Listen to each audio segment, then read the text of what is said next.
Hai, Assalamualaikum. Nama saya Muhammad Akif. Saya akan membentangkan tentang sifat asabiah. Asabiah merujuk kepada perpaduan sosial dengan penekanan kepada kesatuan, kesedaran kumpulan dan kejelikitan sosial yang pada asalnya di dalam konteks kepuakan dan kesukuan, tetapi kadang-kala digunakan untuk nasionalisme moden menyerupai sistem komunalisme. Dalam Islam, istilah asabiah berkonotasi negatif kerana mengandungi unsur ekstremisme atau sikap patriotik yang berlampau terhadap suku atau golongan yang kedua-duanya merupakan ciri-ciri kehidupan jahiliah. Ibnu Khaldun pula membahagikan asabiah kepada dua jenis, positif dan negatif, iaitu asabiah Islamiah dan asabiah jahiliah. Asabiah Islamiah ialah semangat kesepakatan dan persefahaman yang berkembang dalam struktur sosial sesebuah masyarakat untuk memupuk sikap tolong-menolong dan bekerjasama antara satu sama lain. Biyah jahiliah adalah pembelaan buta terhadap umatnya sehingga menggadaikan nyawa sendiri tanpa dapat membezakan antara hak dan batil. Buta dengan mendiskriminasi hak kaum lain dan melawan kaum lain untuk kuasa dan harta benda. Perbezaan antara asabiah Islamiah dan asabiah jahiliah. Yang pertama, menurut Ibnu Khaldun, asabiah Islamiah, perpaduan sosial atau perpaduan, adalah kritikal untuk mewujudkan perpaduan dan etika sosial yang mengikat hubungan manusia dalam sesebuah negara atau ummah. Yang kedua, asabiah Islamiah sangat penting dalam agama sehingga Ibnu Khaldun menyatakan tanpa asabiah, peraturan agama tidak akan berjaya dan berkesan dalam kehidupan manusia.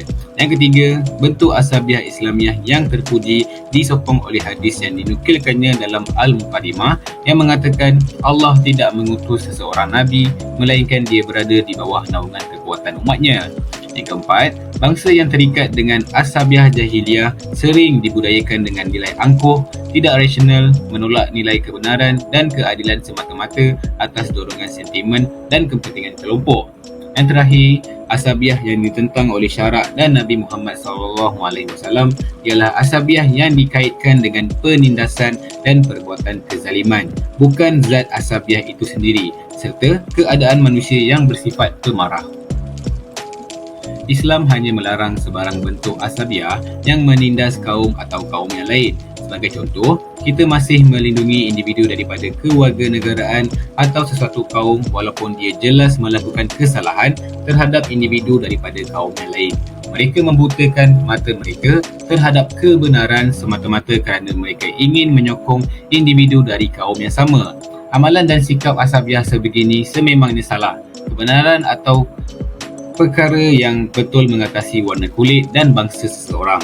Namun, jika kita membantu kaum kita tanpa menzalimi individu dari kaum yang lain, ia adalah dibenarkan dalam Islam. Sebagai contoh, kita menyokong perniagaan orang Islam dengan niat untuk mengukuhkan pegangan ekonomi supaya akhirnya memberi manfaat kepada orang Islam itu sendiri. Sikap sebegini tidak menindas mana-mana pihak, malah ia juga menguntungkan umat Islam selagi sifat asabiah tidak melanggar etika dalam menegakkan kebenaran, maka ia tidak menjadi masalah. Sikap asabiah jahiliah yang buta hingga menolak kebenaran dan mempertahankan kezaliman adalah sikap asabiah yang dilarang dalam Islam. Penghambaan ialah sistem sosial di mana manusia tertentu dirampas atau dinafikan hak kebebasan untuk bersuara dan dikerahkan untuk menjalankan kerja secara terpaksa tanpa bayaran kepada mereka. Perkataan hamba yang berasal daripada bahasa Mesir Purba iaitu ham yang bermaksud tubuh. Sistem hamba abdi ini telah wujud sejak berkurun lamanya. Pada awalnya, kewujudan hamba selalu didengar pada zaman pemerintahan Fir'aun semasa pembinaan piramid di Mesir. Dalam Islam, amalan ini juga dapat dilihat dalam hidup Perdana Menteri Utsmaniyah, Sokollu Mehmet Pasha.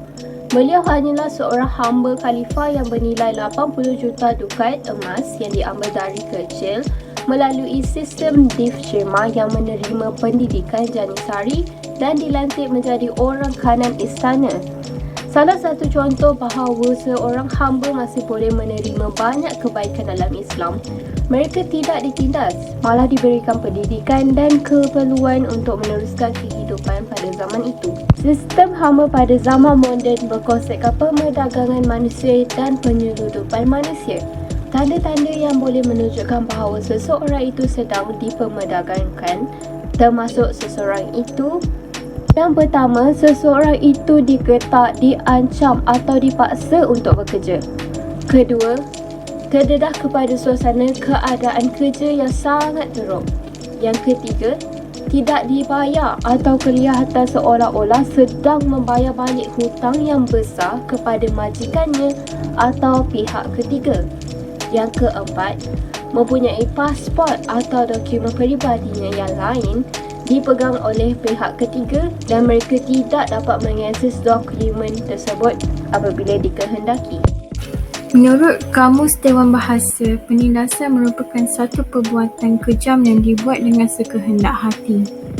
Tindakan menindas dalam aspek lain juga bermaksud menggunakan kekerasan pada seseorang untuk menunjukkan kekuatan dan kekuasaan.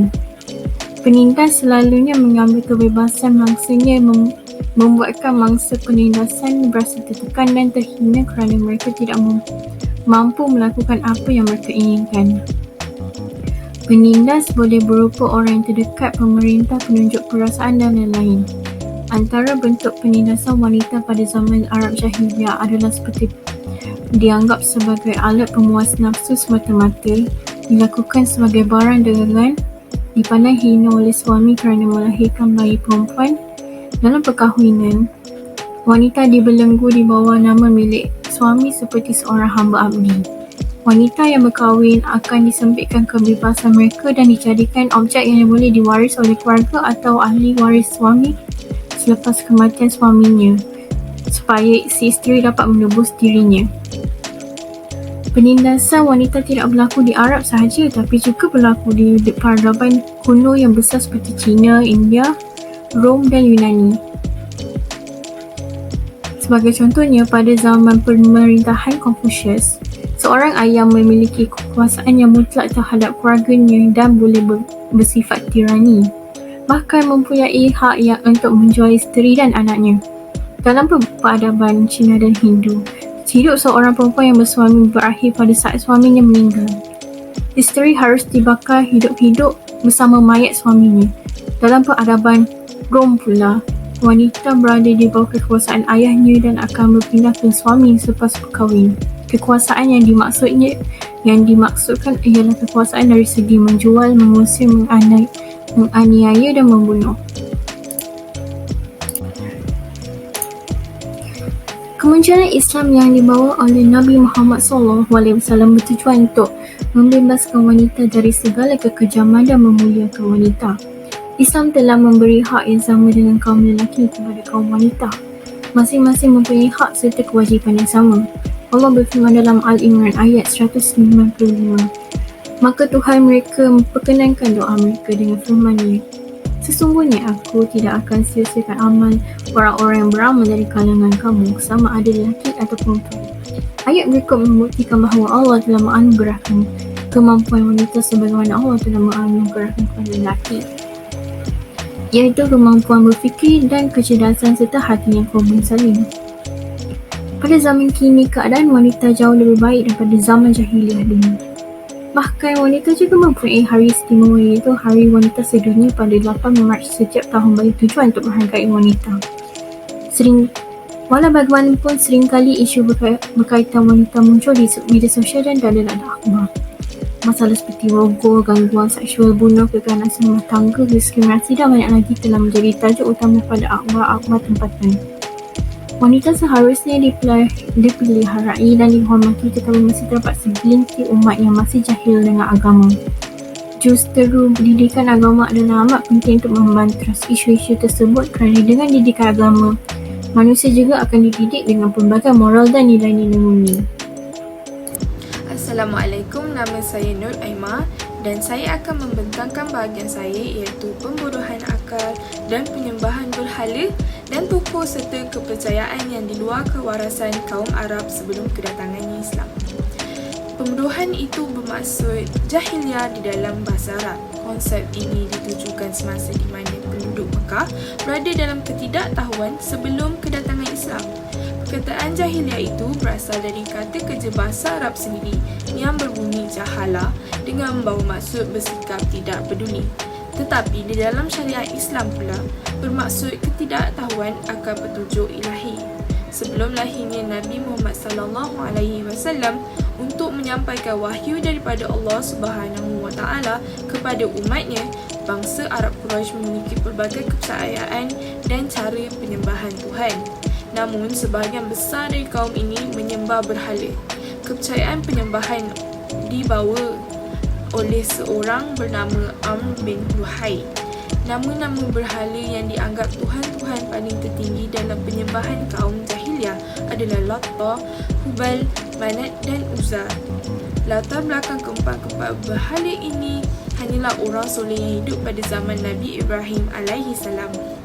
Jadi, ciri-ciri Arab Quraisy yang dianggap jahiliah yang perlu kita ketahui ialah pertama, tidak beriman kepada Allah dengan sebenar-benar keimanan mereka.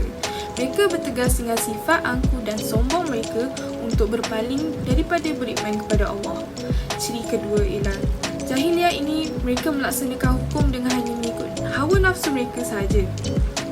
Yang ketiga, wujudnya tauhid yang ditugaskan untuk menyesatkan manusia dan memalingkan mereka dari mentaati Allah dan hanya mendurhakainya. Menurut Syekh Muhammad bin Abdul Wahab, tauhid itu hanyalah pengertian umum. Setiap apa yang disembah, menyembah, mentaati dan mengikuti dan juga merelakan penyembahan itu selain taat kepada Allah dan Rasul dianggap tauhid.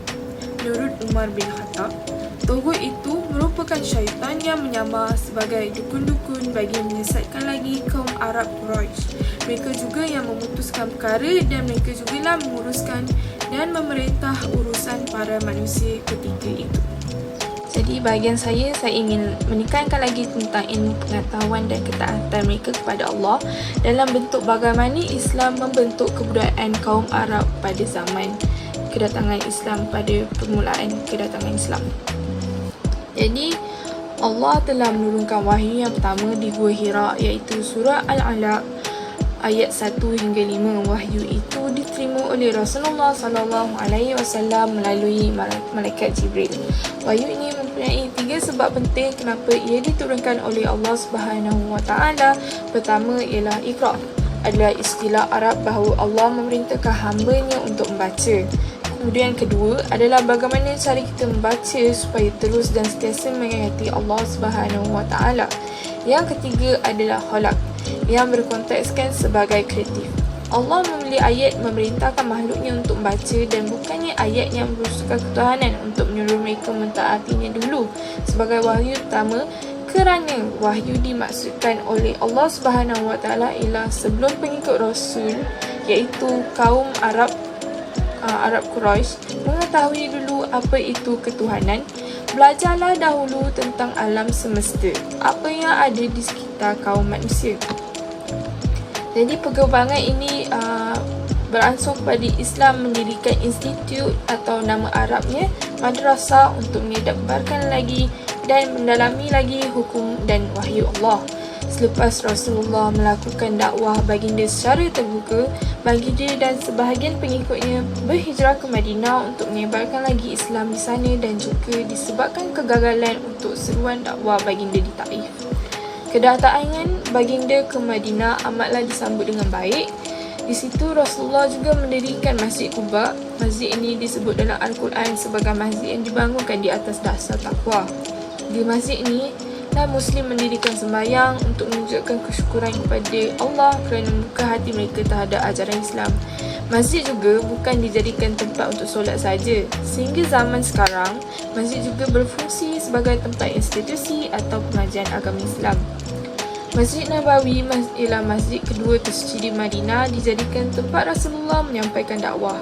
Di situ juga terdapat pembahagian ilmu seperti ilmu tafsir dan Al-Quran. Kita dapat melihat sini, Islam bukan sahaja mengajar untuk mentaati Allah, malah mengajar umat Islam untuk menjadi khalifah yang layak menjadi pemimpin di muka bumi ini.